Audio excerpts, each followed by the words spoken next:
The bell above the store door gave a weak jangle as Ellen Hart set a small burlap pouch on the counter. Coins clinked inside, a pitiful sound in the wide quiet. Flour, sugar, and a bit of beans, she said, voice thin but steady. Mr. Griggs squinted over his spectacles, thumb running across his ledger.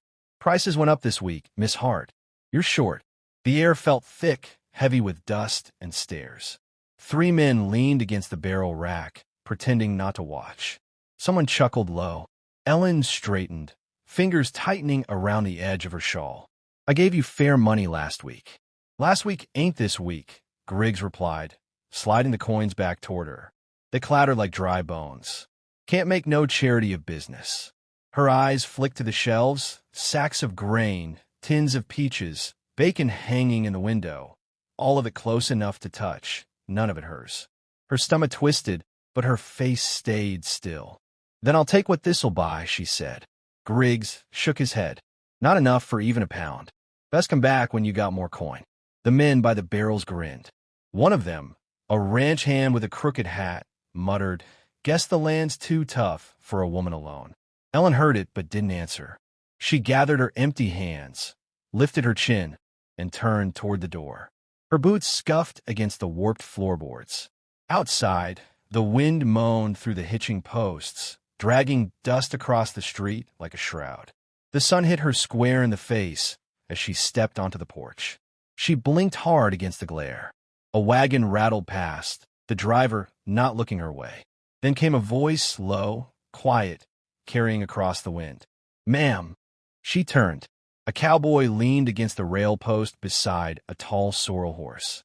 His coat was worn smooth at the shoulders, his hat tilted low enough to shadow his eyes.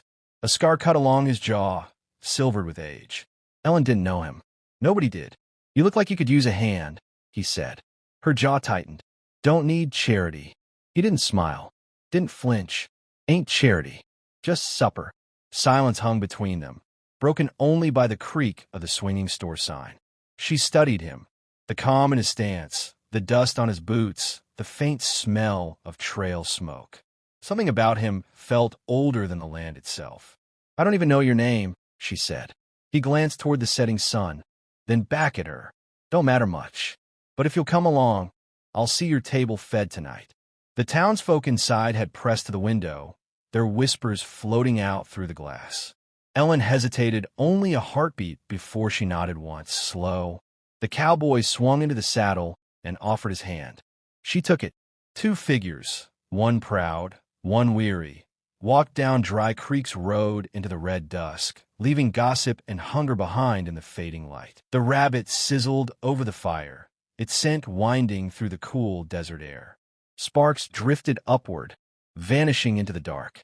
Ellen sat on a flat rock, hands folded tight, eyes flicking between the flames and the man across from her.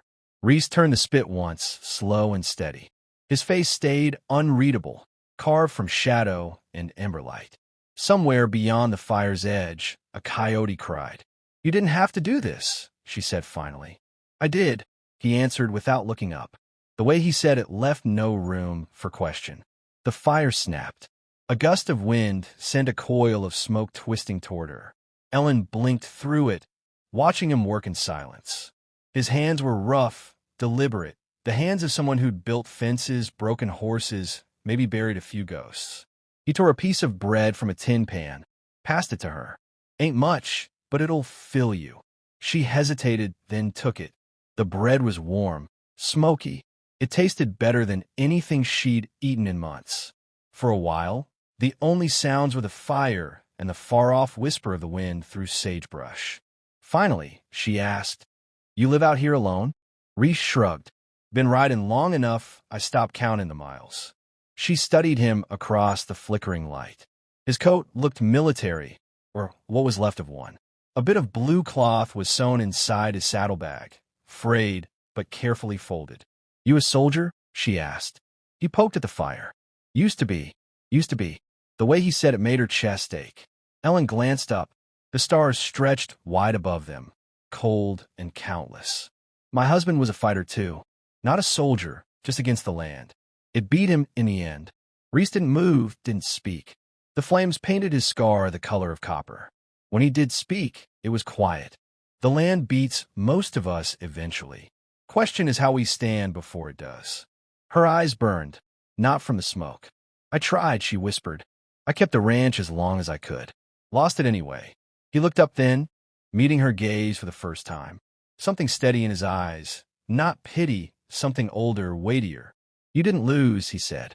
You're still breathing. That's half the fight won. The fire popped again, echoing like far-off gunfire. Reese leaned back, listening to the night. Every sound seemed to register with him. The shift of gravel, the sigh of wind through mesquite. Ellen noticed it too. You're listening for something, she said. He nodded once, slow. Always am. For a long while they said nothing. The stars burned colder. The coyote's call came again, closer now. Reese's hand slid to the revolver by his side. His voice dropped low. Keep close to the fire, ma'am, he murmured. Looks like the night just got company. Hoofbeats rolled through the canyon like thunder trapped in stone. The fire had burned low, its light shivering against the rocks. Reese rose slowly, eyes fixed on the ridgeline. Ellen followed his gaze. Torches moved up there, 5, maybe 6, swaying with the rhythm of horses. The wind carried voices, hard and laughing. Stay low, he whispered. His revolver was already in his hand. The canyon held its breath. A torch flared bright, and a voice called down, rough and jeering. Reese called her. You still draw breath, you son of snake? Ellen froze. The name hung in the air like a curse. Reese didn't answer. He just stepped out from the shadows, calm and unhurried, the firelight licking across the worn steel in his hand. A man on the ridge leaned forward, grinning through his beard. Well, I'll be damned. It is you, the hangman himself. Ellen looked from one to the other, confused, frightened. Hangman, she whispered. Reese's jaw tightened. That was a long time ago. The man up top spat. Not long enough. You left Red Mesa with our gold and left 3 of our men in the dirt. Reese's voice stayed level. They weren't men. They were murderers. You too, Clint. Laughter drifted down, cold as glass. Maybe so, but we've come to collect what's owed. The torches began to move, spreading out like wolves closing a circle. Reese turned to Ellen. You keep behind that boulder. Don't move till I say. She shook her head. You can't fight them all. Wasn't planning to fight, he muttered, checking the rifle by the fire. Just planning not to die easy. The first shot cracked from the ridge. Stone chips spat across Ellen's face. She gasped, ducking low. Reese returned fire. 1, 2, 3 sharp flashes, each shot clean, deliberate. A horse screamed. A torch toppled. The canyon erupted in noise, gunfire echoing off rock walls, torches tumbling, shouts bouncing through the dark. Reese moved with terrifying calm, slipping from shadow to shadow, reloading without looking. Ellen crawled closer, grabbing his spare bullets with shaking hands. She passed them forward, her voice trembling. Here, take them. He glanced back, surprised, but she was steady now, eyes hard with fear and fire both. When Clint Danner charged down the slope, torch in one hand, pistol in the other, Ellen acted without thinking. She snatched a rock from the ground and hurled it. It struck Clint square across the temple. He stumbled, firing wild. Reese's last bullet found him before he hit the ground. Silence slammed down, heavy and final. Smoke drifted. Horses bolted into the night. Ellen stared at the bodies cooling in the dust. Reese stood still, breathing hard, the gun trembling slightly in his grip.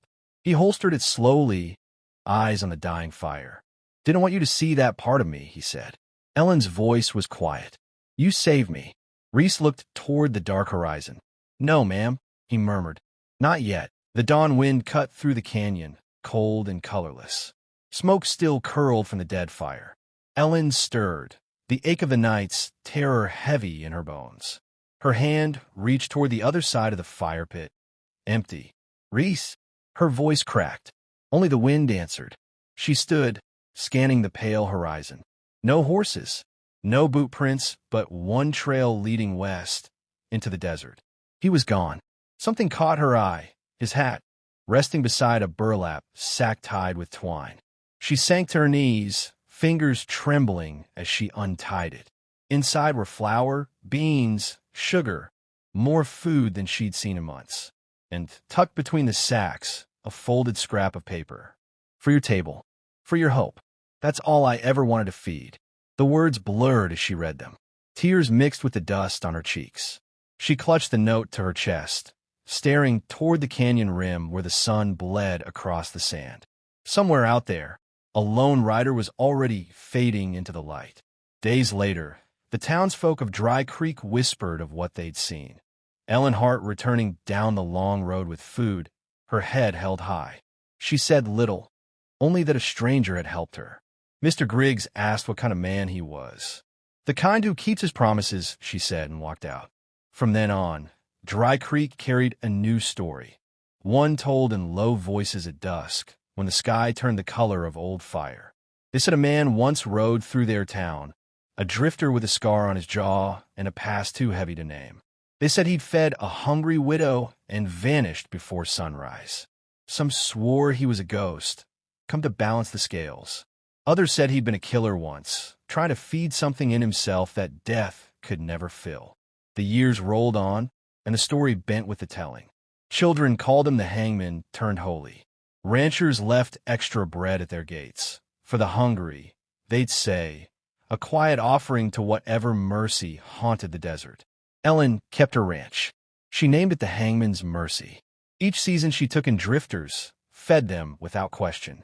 And every night, before she blew out the lantern, she glanced toward the west, where the canyons swallowed the stars, and whisper, "Ride safe," Reese called her. The old storytellers say if you travel near Red Mesa at sunset, you can still see him. A lone figure against the dying light, horse steady beneath him, head bowed as if in prayer. They say the man never stopped feeding the hungry. And sometimes, when the wind carries the smell of wood smoke across the plains, you can almost hear his voice in it, low, steady, and kind.